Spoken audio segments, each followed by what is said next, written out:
مدى الزمن يا ربي بالمصطفى بلغ مقاصدنا واغفر لنا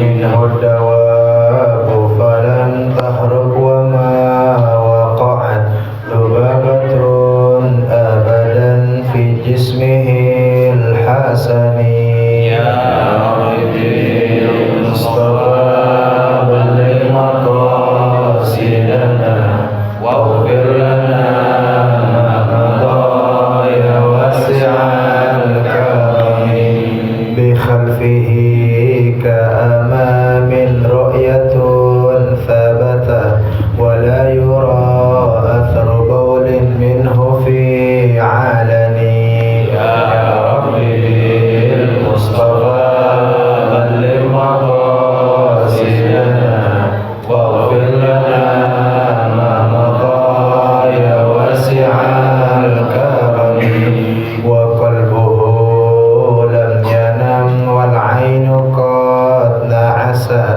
ولا يرى ظله في الشمس ذو فتن يا ربي المصطفى بلغ مقاصدنا واغفر لنا ما مضى يا واسع الكرم كتفه قد علتا قوما إذا جلسوا عند الولادة سف يذا بمختتني يا ربي المصطفى بلغ مقاصدنا واغفر لنا ما مضى يا واسع الكرم هذه الخصائص فاحفظها تكن آمنا من شر نار وسرق ومن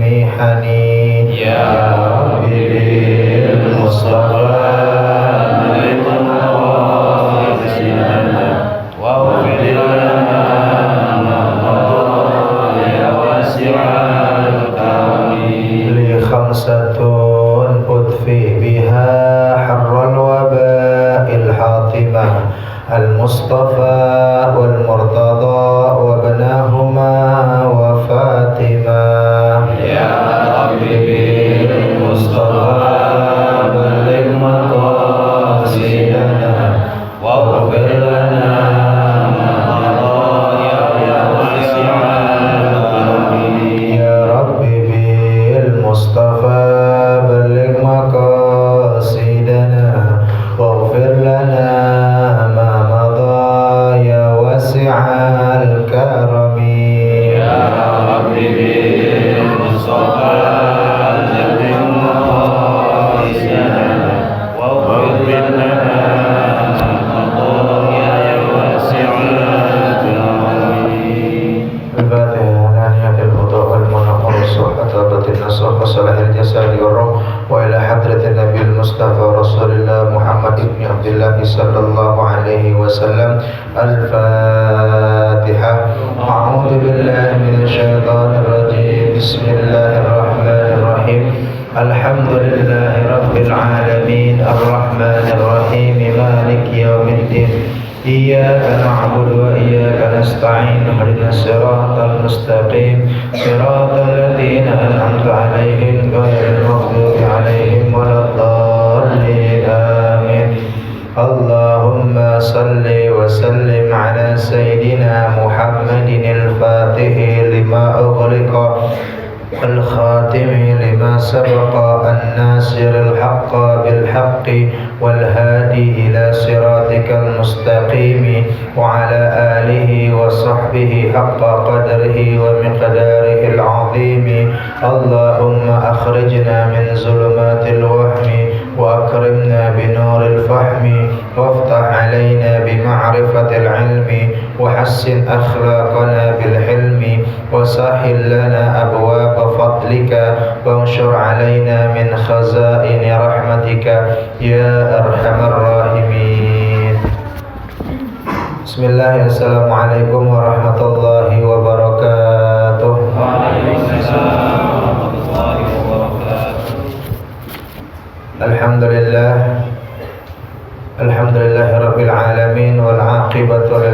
المتقين ولا عدوان إلا على الظالمين أشهد أن لا إله إلا الله الملك حق المبين وأشهد أن محمدا عبده ورسوله المبعوث رحمة للعالمين اللهم صل وسلم وبارك وكرم على خاتم النبيين وإمام المرسلين سيدنا ومولانا محمد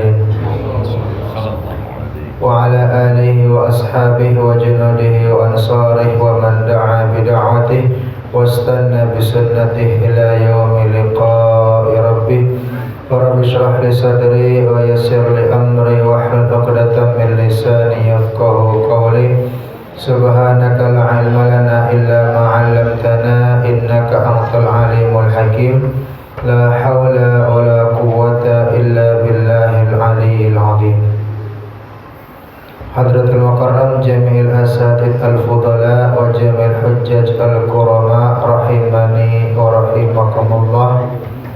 Yang saya doakan, yang saya muliakan segenap para asatiz, para hujjaj, para tokoh masyarakat, wabil khusus Ustaz Abu Sofyan, Ustaz Fahru Razi dan segenap DKM Dewan Kemakmuran Masjid Jami' Nurul Huda, jamaah aktif Masjid Jami' Nurul Huda, orang-orang yang memakmurkan ini masjid, mudah-mudahan hidupnya dimakmurkan Allah Subhanahu wa taala.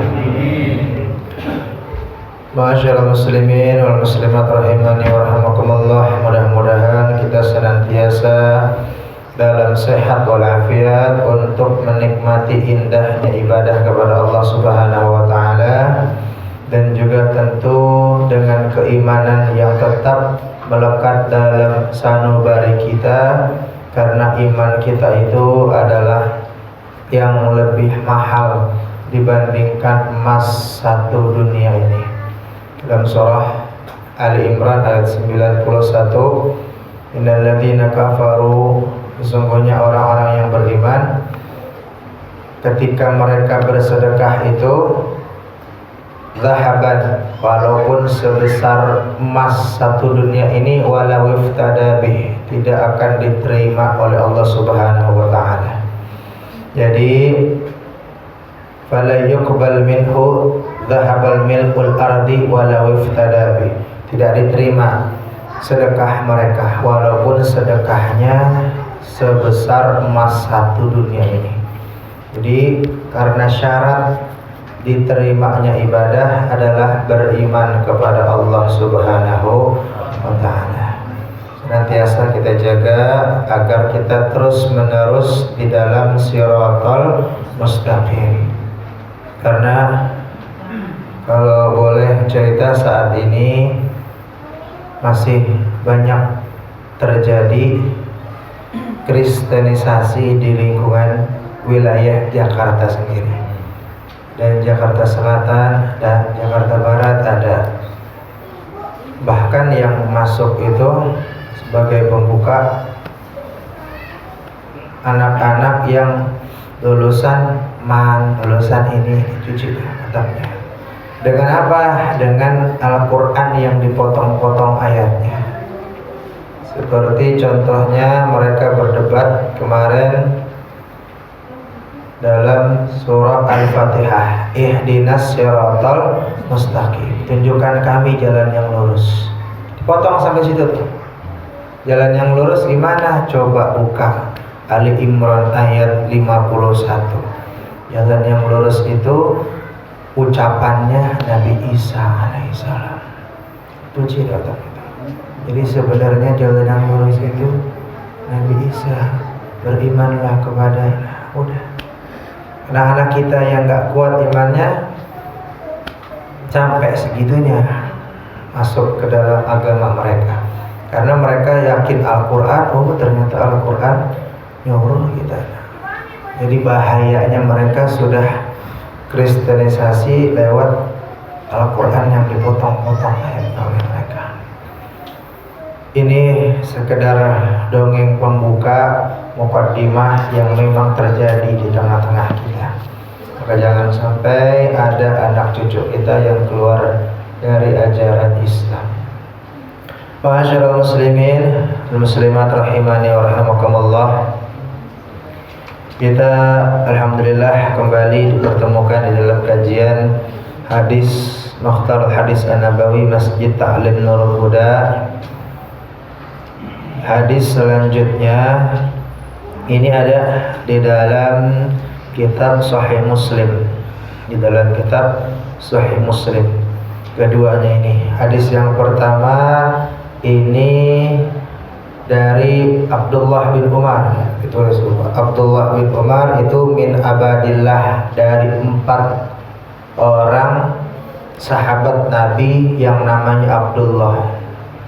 Ada Abdullah bin Abbas, ada Abdullah bin Zubair, ada Abdullah bin Umar, ada kemudian satu lagi itu min abadillah. Keempat-empatnya namanya Abdullah. Jadi kalau bapaknya beriman, Abdullah bin Umar radhiyallahu anhuma. Itu semua dari sahabat Rasulullah sallallahu alaihi wasallam yang fiqh, dijamin keilmuannya.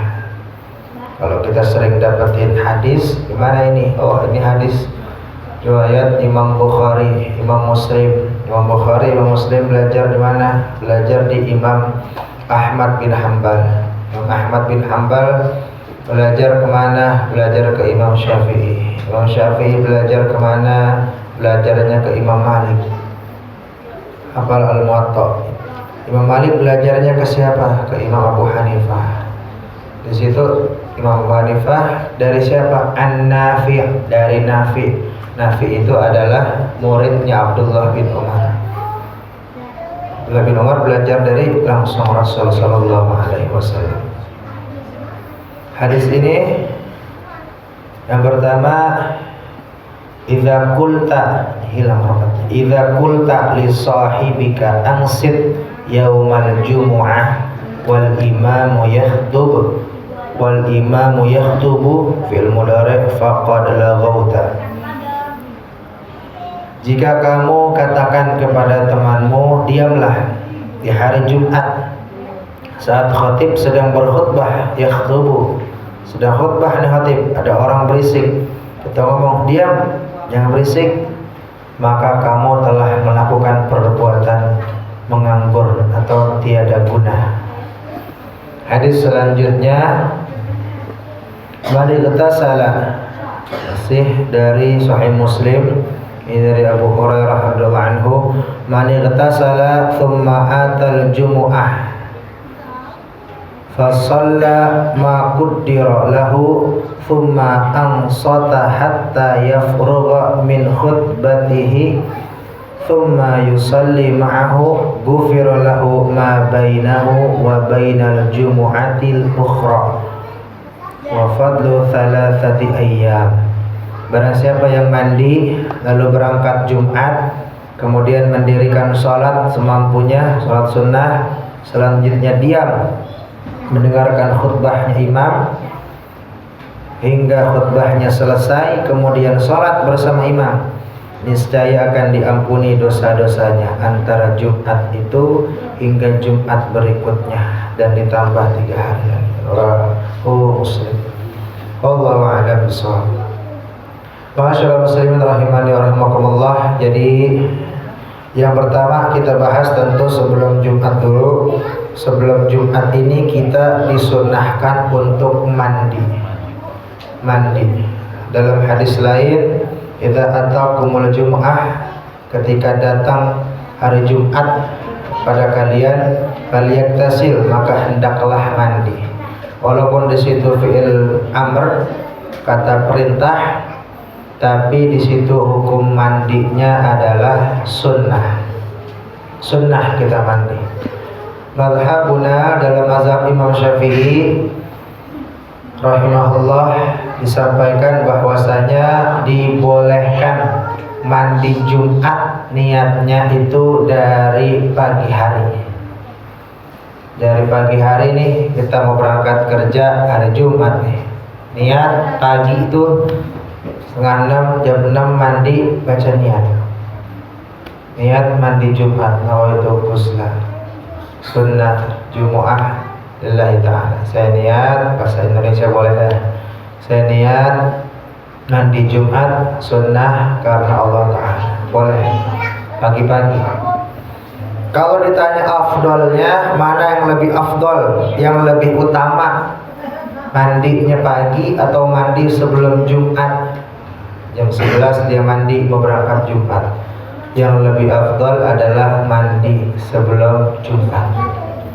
Jam 11 mau Jumatan mandi dia. Setengah 12 mau takut telat. Karena azan sekarang kan ada kemaju. Jam 11 mandi itu lebih afdol. Kalau lebih utamanya, nyari utamanya yaitu jadi sholat Jumat sebelumnya disunnahkan untuk mandi. Walaupun setelah kita mandi pagi nih, udah niat mandi Jumat, junub kita, pagi habis mandi, junub kita, berhadas besar kita, mandi lagi wajib, maka tetap udah mendapatkan pahala mandi sunnah Jumat yang tadi pagi. Jadi itu adalah kesunnahan mandi di hari Jumat. Kemudian apalagi sunnahnya di hari Jumat? Yang kedua, sunnah datang awal waktu. Kalau datang tuh, jangan sampai terakhir mau datang Jumatan. Ini udah pada ngaji. Yang ngaji di sini, yang hadir ngaji di sini udah tahu hukumnya datang untuk melaksanakan ibadah Jumat di awal waktu. Jangan sampai datangnya telat. Karena di kulli yaumil jum'ah, di setiap hari Jumat, fi abwabil masajid, di pintu-pintu masjid itu malaikatun, ada malaikatnya. Yaktubuna, mereka mencatat nama-nama orang yang hadir ibadah Jumat. Tulis tuh, fulan bin fulan datang jam 11, fulan bin fulan datang jam setengah 11, itu dicatat. Setengah 12 datang. Tapi ketika khotib sudah naik mimbar, udah ngucapin salam, maka buku catatan tersebut ditutup. Ditutup. Kalau buku catatannya ditutup, berarti yang baru datang khotib ketika udah naik mimbar, udah mulai khutbah, baru datang. Dicatat nggak tuh namanya tuh? Nggak dicatat namanya. Dapat nggak pahala? Dapat, cuma nggak dapat keutamaan. Kalau mau datang awal waktu, dapat keutamaan Jumat yang sempurna. Yang sempurna, datangnya di awal waktu. Bahkan diibaratkan kalau misalkan kita datang di awal waktu, itu seperti mendapatkan unta merah. Unta merah. Nah, unta merah itu adalah, kalau sekarang mungkin kalau hadiah itu Lamborghini hadiahnya. Unta merah itu tunggangan yang paling mewah saat itu. Maka mudah-mudahan Jumat besok jam 10 soft pertama di Masjidil Huda udah penuh. Kenapa emang? Wah, Lamborghini. Sayangnya tuh Lamborghini nggak kelihatan. Kalau kelihatan berebutan, pasti datangnya duluan. Jadi memang disunnahkan kita untuk datang di awal waktu. Terus ada yang bertanya, Ustaz gimana? Ada yang bilang katanya buku catatannya itu ditutup kalau khotibnya udah datang. Makanya khotib itu jangan datang duluan, terakhir-akhir aja. Sebagai sunnahnya memang khotib itu diumpetin. Diumpetin tuh ada ruangan khotib. Dia di situ tuh, di ruangan itu.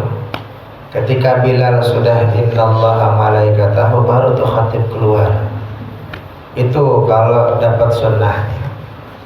Tapi kalau dalam hadis bukan khatibnya yang datang, tapi ketika khatib mulai khutbah baru tuh buku catatan ditutup. Tadi yang sebagaimana kami sampaikan. Kemudian sunnah-sunnah Jumat juga selain mandi, ya, datang awal waktu juga berpakaian putih. Ini sunnahnya. Sunnahnya di hari Jumat itu, ayo sama-sama kita pakai pakaian putih di hari Jumat, biar dapat kesunnahannya. Sunnah itu apa sih? Dikerjakan dapat pahala, tinggalkan rugi kita. Padahal kita punya baju putih di rumah. Ibarat nih, wajib itu, kewajiban itu adalah seperti kita modal, itu namanya kewajiban. Ibadah-ibadah yang wajib itu modal kita hadap Allah Subhanahu wa taala. Sedangkan yang sunnah-sunnah ini datang tepat waktu, pakaian putih, ini adalah bonus kita, bonus. Ibarat kita beli jeruk, Bang, berapa nih jeruk? Sekilo 10.000. Sekilo berapa, Bu? 10.000. Tawar sama kita, Bang, 8.000. Nggak bisa, udah 10.000 aja. Ya udah, Bang, beli 5 kilo. 5 kilo. Abangnya nimbang tuh 5 kilo. Wah, timbangannya mengarah kepada 5 kilo lebih 5 ons. Ditukar tuh jeruk sama yang pas. Wah, masih kurang 5. Nggak tepat 5 kilo, masih lebih 5 kilo 3 ons. Ditukar lagi itu jeruk. Sampai setengah jam kita nungguin tuh tukang jeruk biar pas 5 kilo lempeng jarumnya. Setengah kilo kita nungguin. Setengah jam. Setengah jam kita nungguin tuh tukang jeruk biar pas timbangannya benar-benar 5 kilo. Enggak mau dia ngelebih-lebihin sama sekali. Pokoknya pas 5, lurus jarumnya. Kira-kira nih tukang jeruk yang dagang begitu tuh, orang model dagang begitu, orang apa tuh namanya? Orang pelit, Hah? Orang apa, Bu? Pelit amat, udah beli 5 kilo nggak dilebihin. Pelit. Kira-kira kita senang nggak tuh sama pedagang yang begitu? enggak. Beli lagi besok. Ada orang disuruh sholat 5 waktu, 5 waktu aja yang dikerjain. Nggak pakai qobliyah, nggak pakai ba'diyah, boro-boro duha, apalagi tahajud. Kan yang wajib 5 waktu. 5 waktu aja yang dikerjain, nggak ditambah-tambahin. Orang apa tuh? Pelit. Gitu juga datang awal waktu Jumat, pakai pakaian putih, padahal punya pakaian putih, datang awal waktu. Biar Allah senang sama kita. Datang di awal waktu pakai pakaian putih. Jadi agar Allah Subhanahu wa taala senang sama kita. Kalau Allah sudah senang, maka apapun yang kita minta akan Allah kabulkan. Khairu thiyabakum al-bayat, sebaik-baik pakaian kalian adalah yang warnanya putih. Tusalluna fiha jumu'akum, kalian sholat Jumat menggunakan pakaian putih. Hadisnya. Wa takfuna biha mautakum, dan kalian mengkafani mayit kalian dengan warna putih. Tuh sunnahnya tuh, biar kita pakai pakaian putih. Ambil pakaian putihnya. Gak ada, kalau bisa sholat Jumat pakai gamis putih. Kadang saya kalau kesini minder juga. Kenapa? Karena ketua masjidnya pakai gamis mulu. Kagak ada sehari pun saya datang ketua masjid nggak pakai gamis. Makanya saya pakai gamis Kalau masjidnya hari Rebo pakai gamis. Kadang abu-abu, kadang hijau.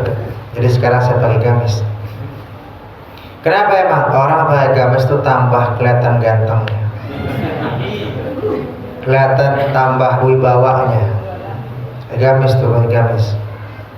Nggak punya gamis, udah baju koko putih, baju koko putih. Sholat Jumat, baju koko putih. Umar bin Hafiz pernah dikirimin fotonya di hari Jumat.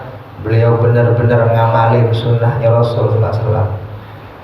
Dilihat di foto itu, imamahnya putih, pecinya putih, gamisnya putih, jubahnya putih, sendalnya putih. Saya lihat foto itu.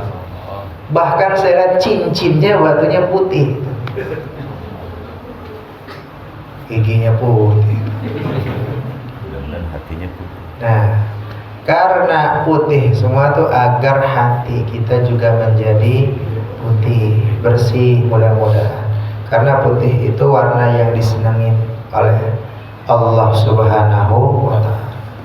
Afdalnya pakaian laki-laki itu putih, afdalnya pakaian perempuan itu hitam. Ya Bu, hitam.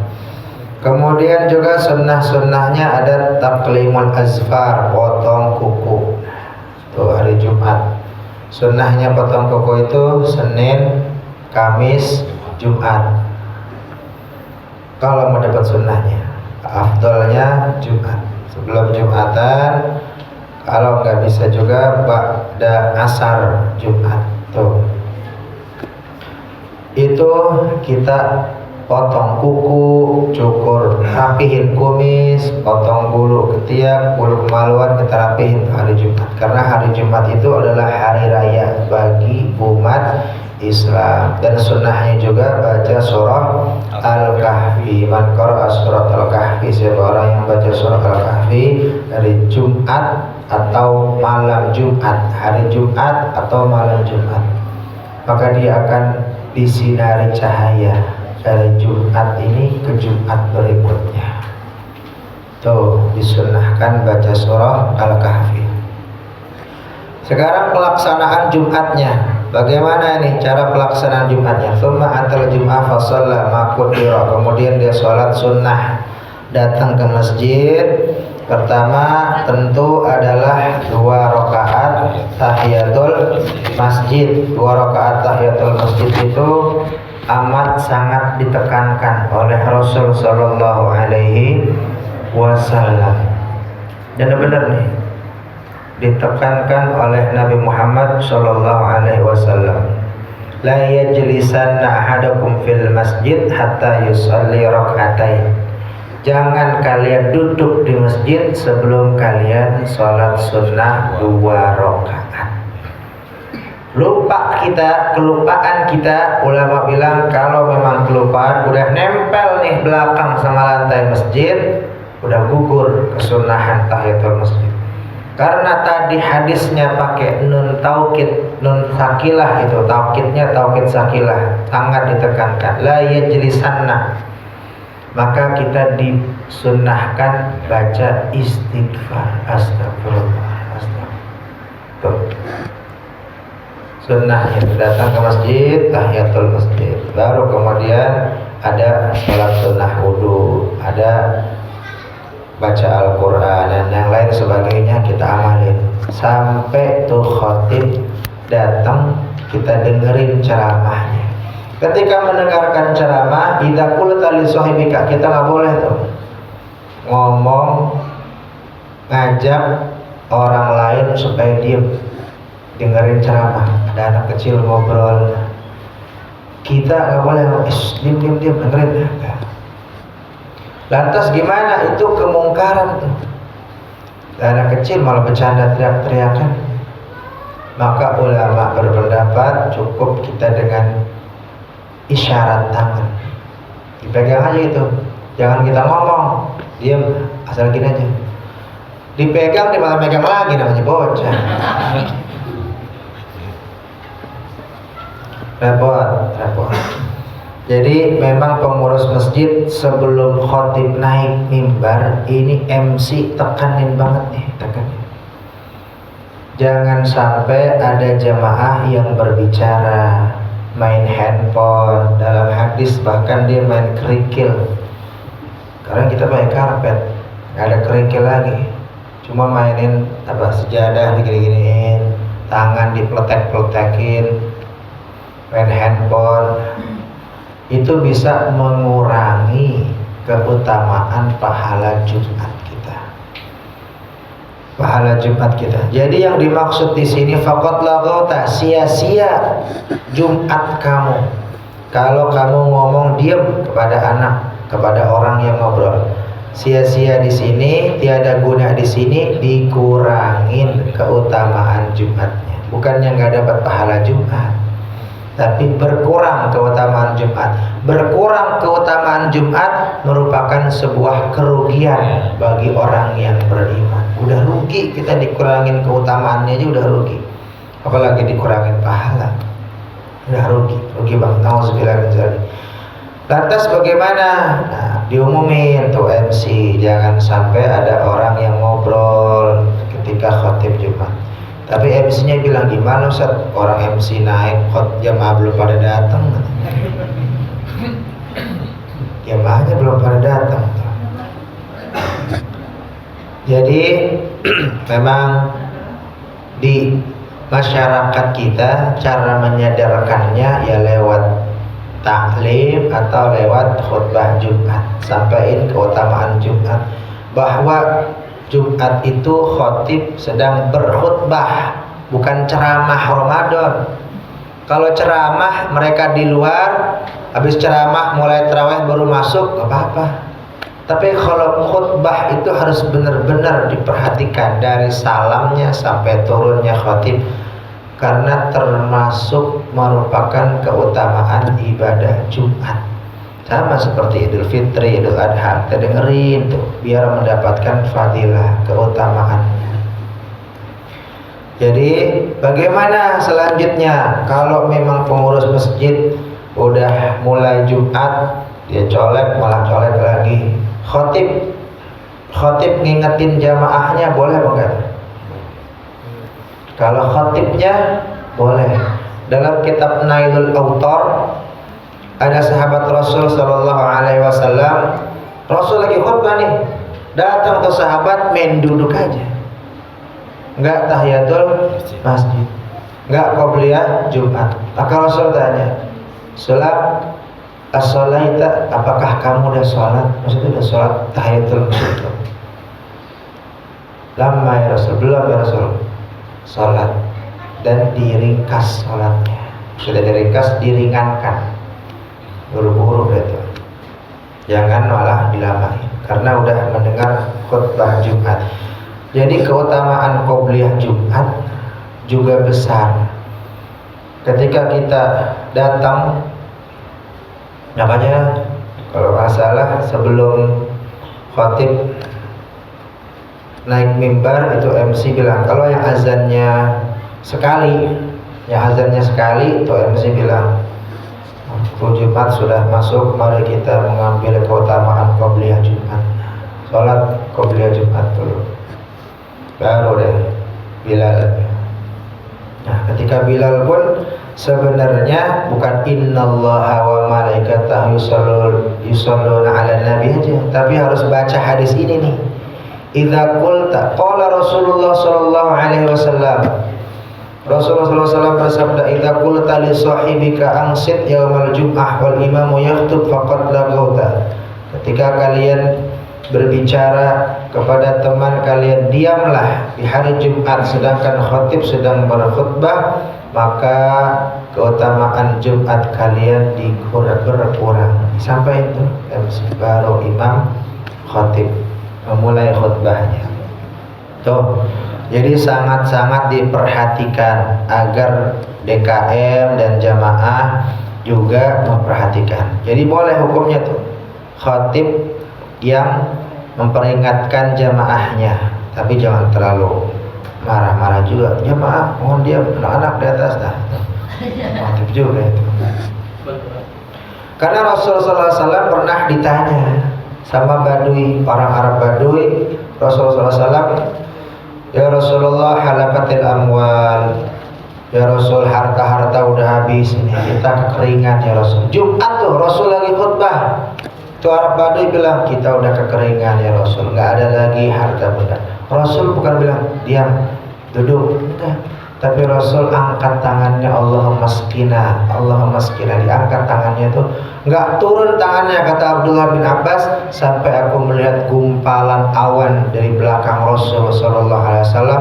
Belum turun juga tangannya sampai hujan turun dan janggut beliau Alaihi Wasallam mulai basah, baru turun tangan. Turun tuh hujan dari Jumat sampai Jumat lagi, hujan nggak berhenti. Jumat depannya itu Badui ngomong lagi, ya Rasul halakatil amwal, ya Rasul harta-harta udah habis. Kemana? Kebanjiran. Maka kekeringan itu emang yang namanya manusia. Innal insana khuliqa halu'a idza massahu syarru jazua. Manusia itu diciptakan dengan penuh dengan keluh kesah, panas salah, hujan salah, ngeluh mulu. Jadi Rasul mengangkat tangan, Allahumma fil akam fil ghaba, ya Allah turunkan hujan di laut, di gunung. Itu hadis tentang Rasulullah SAW mengangkat tangannya ketika berdoa. Ya, jadi ketika berdoa mengangkat tangan. Tapi ingat, jamaah Masjid Nurul Huda dan DKM boleh kita mengangkat tangan ketika khatib sedang berdoa. Tuh, boleh mengangkat tangan. Tapi ingat, khatibnya dalam kitab fikih Syafi'i disampaikan nggak boleh tuh ketika khutbah tangannya ngayap kemana-mana. Yeah. Tangannya, makanya mualim rahimahullah ngajarin ketika khatib kan Bilal ngasih tuh tongkat, terima atau khatib pakai tangan kanan, terus ketika di mimbar pegang pakai tangan kiri. Kenapa emang? Dapet tongkat itu biar tangannya nggak kemana-mana. Jadi keutamaannya tuh biar tangannya tuh diem nggak kemana-mana. Karena ini khutbah bukan ceramah. Nggak ada tongkat, udah tangannya pegangan mimbar aja. Kenapa? Karena dalam sebuah hadis sahabat sampai mengatakan halakat yadak, sungguh celaka tanganmu. Aku nggak pernah melihat Rasulullah berkhutbah tangannya begini-gini. Dalam hadis. Terus gimana khatib Jumat yang begitu tangannya? Ya mungkin dia kelepasan. Kita husnuzon udah ngaji, udah ketemu hadisnya, tapi mungkin ekspresinya keluar kayak gitu. Sampai tangannya itu. Ya jadi itu memang amat sangat harus diperhatikan. Begitu juga yang namanya jemaah sama DKM harus pinter-pinter memandang, menilai khutbah Jumat. Karena takutnya lupa, dia nggak menyampaikan rukun, dia nggak menyampaikan rukun khutbah, gawat. Bisa nggak sah rukunnya. Rukun khutbah yang pertama itu adalah memuji Allah Subhanahu wa Ta'ala. Yang kedua, dia wasiat takwa. Yang kedua, bersolawat kepada Rasulullah SAW. Yang ketiga, wasiat takwa. Tiga-tiganya ini antakuna arabiyatan, harus pakai bahasa Arab. Di pesantren nggak dijelasin. Di pesantren, oh khutbah harus pakai bahasa Arab. Jadilah masjid-masjid ada tuh di Kebayoran, ada di ini khutbahnya pakai bahasa Arab.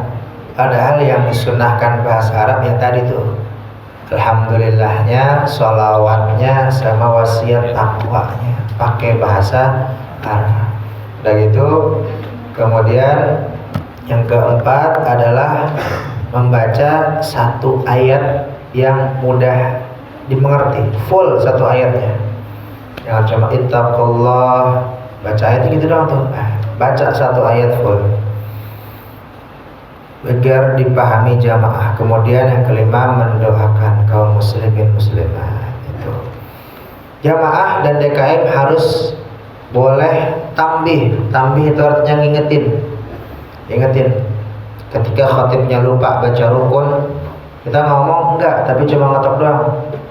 Atau taqullah boleh tuh ngomong. Ketika khatibnya enggak menggunakan wasiat takwa, boleh kita tambih. Karena jamaah boleh enggak ngomong, tadi katanya enggak boleh ngomong, tapi kalau nyaut sabda Rasul sallallahu alaihi wasallam, jamaah nyaut sallallahu alaihi wasallam boleh. Ketika khatib bilang Sayyidina Umar bin Khattab, jamaah radhiyallahu anhu, boleh, itu boleh. Kejadian di Ciputat kemarin, teman kami cerita, ini imam Jumat nih, badal mungkin, enggak jadwal beliau, mungkin ngutus saja anak mahasiswanya, baru gede. Imam nih, imam Jumat, dia baca Fatihahnya kurang satu ayat. Fatihah kurang satu ayat. Bismillahirrahmanirrahim. Alhamdulillahirabbil alamin. Arrahmanirrahim. Iyyaka na'budu wa iyyaka nasta'in. Kurang satu ayat. Tambih jamaah ngingetin Maliki yaumiddin. Enggak disaut nih sama dia nih. Sampai salam, teman saya langsung bilangin sama DKM, sama Ustadz yang ngobrol itu. Karena dia badal mahasiswa, suruh dosen kali. Yang ada ulang sholatnya, karena rukun Fatihah itu harus berani tampil begitu, DKM maupun jamaah yang ngeh. Kalau emang ngeh, nanya juga sama teman sebelahnya, tadi kayaknya salah nih, nggak baca rukun khutbah nih, tadi kayaknya Fatihahnya kurang satu ayat nih, benar nggak Pak? Iya benar, nasihatin, bilangin ulang rukun khutbah, ketinggalan ulang khutbahnya. Sholat jadi imam baca Fatihah kelewat satu ayat, ulang i'adah sholatnya. Jadi harus amat sangat penting bagi kita untuk menilai. Jangan cuma kita tidur ketika khotib nih. Kadang-kadang yang saya perhatiin, Masya Allah, memang udah diturunin rahmat dan sakinah, nazalat alaihimur rahmah, ghasyiyat alaihimur rahmah, nazalat alaihimus sakinah, turun rahmat dari Allah. Kalau orang di masjid tuh dapat rahmat Allah, turun ketenangan dari Allah Subhanahu wa taala. Saking tenangnya tuh. Saking tenangnya, pernah tidur bangun-bangun kakinya kesemutan. Jadi memang harus diperhatikan masalah ibadah Jumat ini, hari raya kita ini, kumpulnya kita di masjid ini bukan cuma menggugurkan kewajiban, tapi harus berkualitas. Bagaimana kita menyiapkan ibadah Jumat yang sempurna di hadapan Allah Subhanahu wa taala. Segala macam bentuk tingkah laku kita dicatat oleh para malaikat Allah Subhanahu wa taala. Apalagi ibadah Jumat nih. Bahkan dalam hadis ini, sampai kita selesai sholat bersama imam, diampuni dosa-dosa kita dari Jumat ke Jumat berikutnya. Ada hadis masih diamalkan di beberapa pesantren, di beberapa masjid. Amalan ba'da Jumat itu kalau dibaca, insya Allah dijauhkan dari bala dan musibah. Ketika kami tugas di daerah Joglo, Darul Hikmah, bilang itu saat di sini habis Jumat baca Fatihah 7 kali, Kulhu 7 kali, Falak 7 kali, Anas 7 kali. Ya, itu memang ada hadisnya, ada dalilnya. 7 kali. Kalau memang udah kebiasaan itu masjid, maka jalani. Jangan kita bilang, wah Pak kelamaan, kasihan jamaah, nggak bisa. Itu emang udah kebiasaan masjid itu. dimanapun kita berpijak, tanya kebiasaan di situ gimana, karena beda-beda kebiasaannya. Jangan kita bawa style kita, gaya kita, tanya kebiasaannya gimana di sini. Cara Bilal tarawih juga beda-beda. Jangankan beda kota, beda RT aja nih, beda-beda. Dari masjid ini ke musola itu beda Bilal tarawihnya. Jadi udah harus kita biasakan bagaimana cara kita membawa agama tuh biar diterima di masyarakat. Jadi usikum wa nafsi bitaqwallah, mari kita perhatikan Jumat kita. Jangan sampai ibadah Jumat kita ini menjadi ibadah yang sia-sia, menjadi ibadah yang kecil fadilahnya. Padahal Jumat itu adalah hari raya umat Islam. Harinya diciptakan alam semesta oleh Allah Subhanahu wa Ta'ala, di hari Jumat. Oleh karena itu di hari Jumat benar-benar kita sebelum Jumat kita mandi, potong kuku, pakai wewangian, pakai baju putih, itu mendapatkan keutamaan sunnah pahala dari Allah Subhanahu wa Ta'ala. Itu yang kita minta, itu yang kita minta. Jadi setiap hari kita ingetin anak kita yang laki-laki, suami yang Bu, jangan lupa tuh suaminya kalau ke masjid bang Jumatan ya bawa duit buat amal, bawa duit buat amal Jumat, bawa duit masukin kotak amal. Afdolnya itu kotak amal tuh sebelum khotib memulai khutbahnya, jadi nggak mengganggu konsentrasi jamaah. Jadi sebelum khotib mulai itu jamaah kotak amal udah jalan. Mana Ustaz jamaahnya belum pada datang, repot. Makanya datang di awal waktu agar mendapatkan pahala yang besar, keutamaan yang besar. Kalau Jumat itu beda dengan ceramah. Jangan belum qomat biarin aja ya, cuma nggak dapat apa-apa itu. Udah selesai khutbah, qomat, sholat Jumat baru datang. Dan itu pulang duluan lagi. Repot. Sebelum saya tutup, ada pertanyaan? Tambahan? Ya. Ya.